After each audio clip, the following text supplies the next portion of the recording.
Assalamualaikum warahmatullahi wabarakatuh.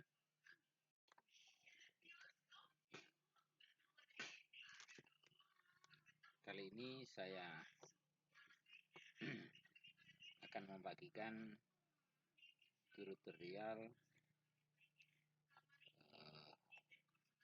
bagaimana pembuatan LPG sesuai dengan regulasi yang ada. Jadi teman-teman yang ada di desa yang perlu diperhatikan terkait dengan persoalan pembuatan LPG ini adalah bagaimana teman-teman memiliki kompetensi. Ketika kita bicara tentang kompetensi ini tadi, maka kita harus menguasai. Andaikan itu kita mau jadi tenaga ahli, maka kita akan diuji dengan regulasi, pemahaman kita tentang regulasi. Sehingga apa yang kita buat itu bisa kita pertanggungjawabkan. Jadi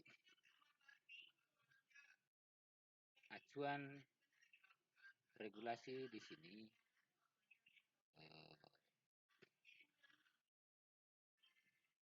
ada dua.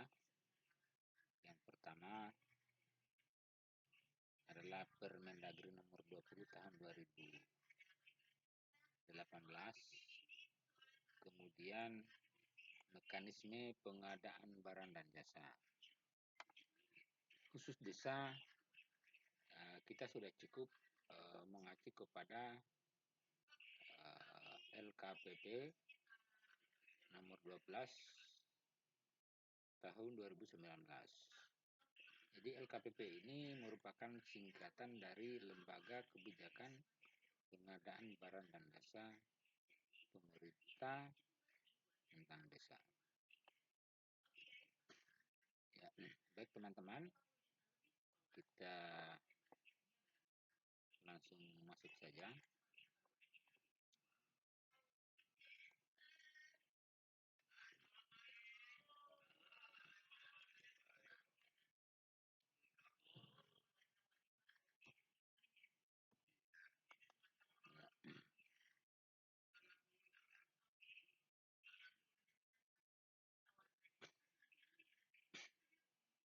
Kebetulan di sini saya sudah membuat PowerPoint. Ya, jadi kita bisa lihat secara jelas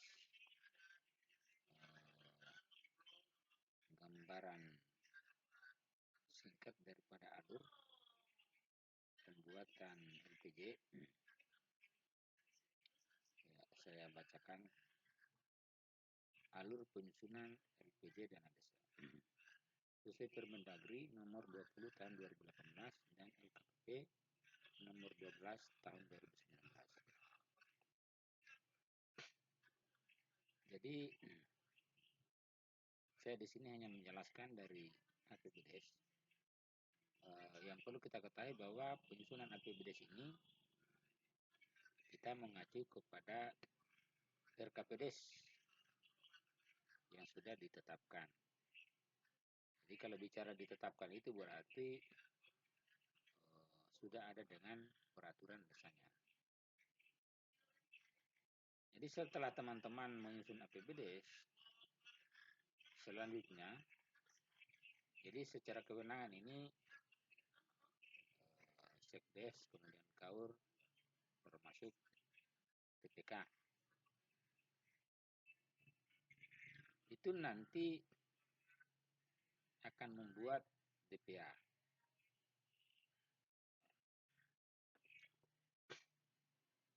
Jadi DPA di Permendagri nomor 20 tahun 2018 ini sangat jelas.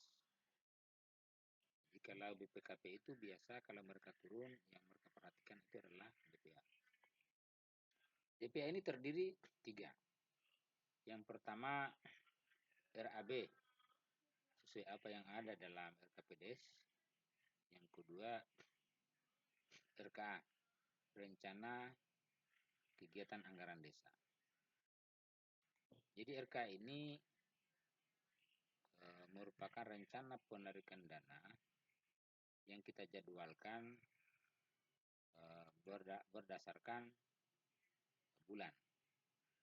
Kira-kira bulan berapa kita melakukan penarikan dana, kemudian jenis-jenis kegiatan yang akan kita kerjakan.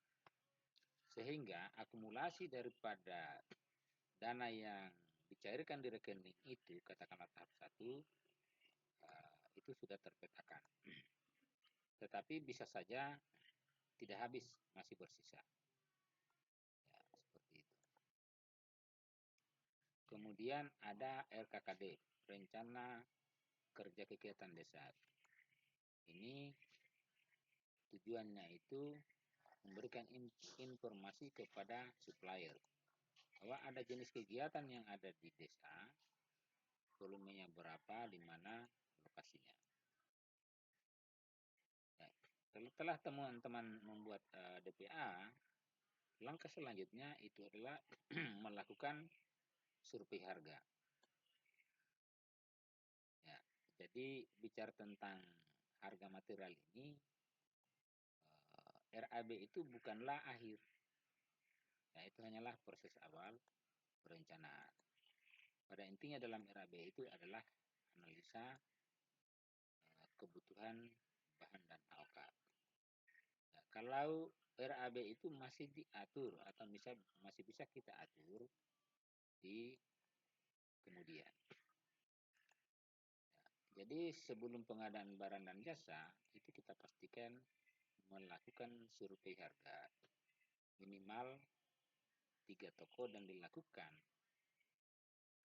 sebaiknya itu ada di dalam desa kita sendiri. Nah, kalau tidak ada di dalam desa kita sendiri, itu bisa kita beralih ke desa tetangga yang terdekat atau masih dalam lingkup kecamatan. Kecuali tidak ada lagi di kecamatan. Itu mekanisme pengadaan barang dan jasa. Ya, bahkan kalau toko yang terkait itu sudah 2 kali berturut-turut, desa kita itu sebenarnya kita harus menggunakan lagi supplier lain, kecuali tidak ada yang lain. Selanjutnya teman-teman akan membuat HPS, harga perkiraan sendiri. Ini akan dimasukkan di dalam RAB. Di sana akan kelihatan bahwa total anggaran kegiatan kita itu tidak cukup atau mungkin lebih. Karena harga dalam HPS ini tadi kita sudah masukkan di dalam RAB. Ya, kalau ternyata RAB kita ini tidak cukup berdasarkan HPS, tinggal teman-teman pelaku desa koordinasikan dengan kepala desa, bisa jadi. Ya, jadi ada 2 kemungkinan, mengurangi volume, kemudian kegiatan ini akan dilaksanakan secara multi-year. Ya. Jadi mungkin tahun depannya lagi akan diselesaikan. Yang kedua, bisa jadi kegiatan ini dibatalkan dan dialihkan kepada kegiatan lain yang tidak sempat terdanai. Ya. Kemudian HPS ini akan menjadi dasar kita ya, dalam pengadaan barang dan jasa. Ini nanti mungkin juga pada toko yang kita sudah survei, atau mungkin juga bukan toko yang kita survei. Jadi